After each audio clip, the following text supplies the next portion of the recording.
c'est effectivement, on est aussi dans un domaine qui engage la pluriactivité.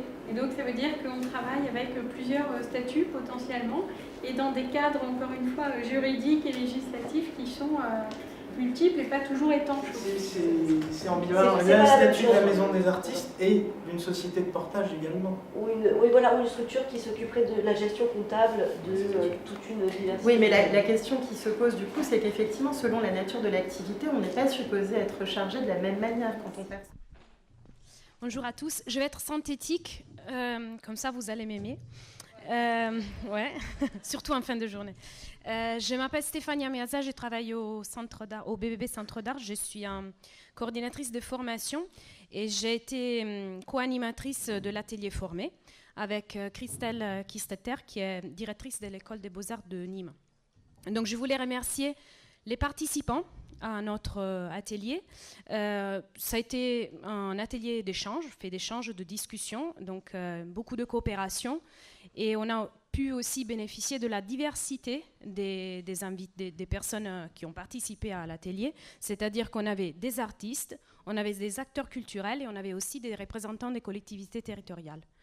Je voulais également remercier les intervenants. Je fais juste la liste rapidement, mais il n'y en a que 3, donc c'est rapide. Xavier Montagnon, secrétaire général du CIPAC, Audrey Martin, artiste, et Grégory Jérôme, chargé mission formation à l'EAR de Strasbourg. On a commencé notre atelier avec un état des lieux, c'est-à-dire ce qui se passe en formation initiale en école d'art et à l'université, dans la région en particulier. C'est-à-dire quels sont les établissements de formation des artistes et des acteurs culturels dans notre grande région, et quelles sont les possibilités et ce qui existe en formation continue dans notre région. Et ensuite, on a enchaîné rapidement sur un certain nombre de constats. D'abord, un constat important fait porter par les artistes, c'est-à-dire les artistes sont effectivement en demande de formation à différents moments de leur carrière, à la sortie de l'école, mais aussi quand ils ont commencé leur carrière, leur parcours depuis quelques années. Et également, les acteurs culturels les rejoignent sur cette idée, sur ce besoin, sur cette nécessité de se former tout au long de la vie, effectivement, et de leur activité, de leur carrière. Donc, ce premier constat nous porte à nous interroger, mais les écoles, d'un certain côté, par rapport à la temporalité des formations qu'on propose, donc pas que formation initiale, mais également formation continue, mais également les acteurs de terrain de la formation continue, on va dire dans le domaine artistique. Bon, je parle pour moi, parce que je suis là, mais il y en a certainement d'autres. On se pose la même question. Quand est-ce qu'on intervient à proposer des formations à des artistes, et quel type de formation à des artistes et à des acteurs culturels? Également, on s'est rendu compte que, comme on partage ce sentiment de nécessité de se former, c'est normal qu'on puisse envisager cette nécessité, ce besoin de se former de façon globale. Jusqu'à maintenant, j'ai divisé les artistes et les acteurs culturels, mais c'est quelque chose qui va être pensé de façon globale et en interaction les uns avec les autres. Si les artistes ont besoin d'être formés, nous aussi, en acteurs culturels, on a besoin d'être formés également pour travailler ensemble, pour développer des nouveaux projets, etc., des nouvelles compétences. Donc cette question pose la question de la structuration de notre branche. C'est effectivement une question qui a été posée par l'intervention de Xavier Montagnon du CIPAC.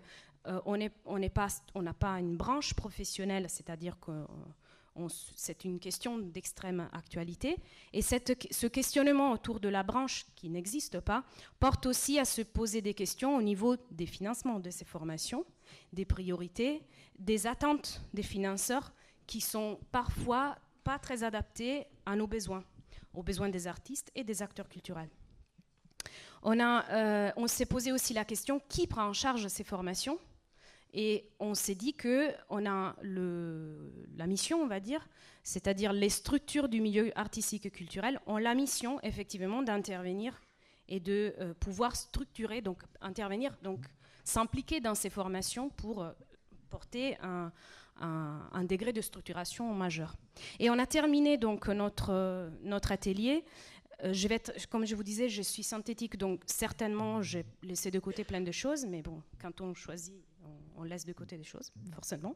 Mais s'il y en a qui veulent effectivement ajouter, n'hésitez pas. Donc en fait, on a terminé avec, en se disant que pour commencer ce long travail, que effectivement est devant nous, la nécessité, c'est aussi de se former en interne.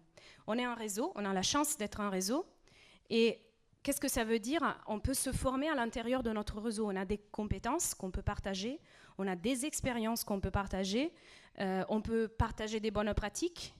Et l'idée, ce serait de, par exemple, partir avec une simple liste.